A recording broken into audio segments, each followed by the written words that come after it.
காலையில் கர்த்தரை காண்போம். இந்த காலை தியானத்தில் நான் 3 சிந்தனைகள் நான் வைக்க ஆசைப்படுகிறேன். இந்த தலைப்பு பார்த்தீங்கன்னா, தேவன் மாறாதவராய் இருக்கிறார். God does not change. முதல் சிந்தனை, God's love for me never change. தேவன் என்னுடைய வாழ்க்கையில வைத்திருக்கக்கூடிய அன்பு மாறாதது. பிரியமானவர்களே, இன்றைக்கு பெற்றார்கள், உறவினர்கள், உற்றார்கள், நண்பர்கள், அவர்கள் அன்பு காட்டுறதை விட நம்முடைய தேவன் அதிக அளவில் அன்பு செலுத்தக்கூடியவராக காணப்படுகிறார். எரேமியா 31ஆம் அதிகாரம் 3ஆம் வசனத்தில் வாசிப்பீர்கள் என்றால், ஆம், அநாதி சிநேகத்தால் உன்னை சிநேகித்தேன், ஆதலால் காருண்யத்தால் உன்னை இழுத்துக் கொள்கிறேன். அநாதி சிநேகத்தினால் உன்னை நேசித்தேன், காருண்யத்தினால் உன்னை இழுத்துக் கொள்கிறேன் என்று இந்த வேதத்தை நாம் பார்க்கிறோம். அது மாத்திரமல்ல,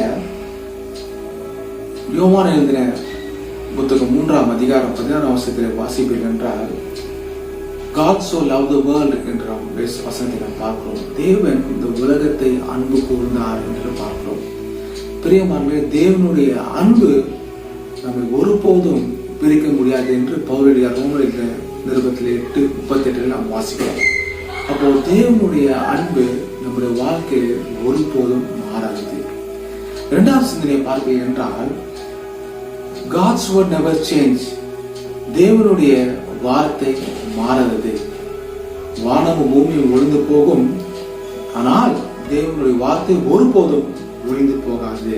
அது மாத்திரமல்ல, ஏசாயா புத்தகம் 40ஆம் அதிகாரம் 8ஆம் வசனம் வாசிப்பீர்கள் என்றால், புல் உலர்ந்தது, பூ உதிரும், நம் தேவனுடைய வசனமோ என்றென்றைக்கும் நிற்கும் என்பதே சொல் என்று உரைக்கிறது.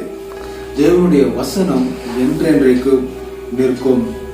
பிரியமானவர்களே, முதல் சிந்தனை, தேவனுடைய அன்பு மாறாதது. இரண்டாவது சிந்தனை, தேவனுடைய வார்த்தை ஒருபோதும் மாறாதது. மூன்றாவது சிந்தனை, God's purpose for my life never change. தேவனுடைய வாழ்க்கையில் வைத்திருக்கிற திட்டம் ஒருபோதும் மாறாதது. நம்முடைய வாழ்க்கையில அநேக திட்டம் வைத்திருப்போம். A plan, B plan, C plan.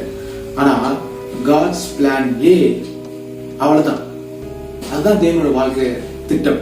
வேற எந்த பிளான் பார்த்தீங்கன்னா மாறாது. அவர் வாழ்க்கையில் என்ன திட்டம் வைத்திருக்காரோ அந்த திட்டம் தான் அவர் நம்மளை கொண்டு போகிறார். சங்கீதத்தில் வாசிப்பீங்கன்னா, அவர் இஸ் பிளான், அவருடைய திட்டம் என்றென்றிருக்கும், தலைமுறை தலைமுறைகள் என்று சங்கீதக்காரன் 33ஆம் சங்கீதத்தில் 11ஆம் வசனத்தை நாம் வாசிக்கிறோம். அது மாத்திரமல்ல, மனிதர்கள் மாறலாம், ஆனால் தேவன் ஒருபோதும் மாறாதவராக இருக்கிறார்.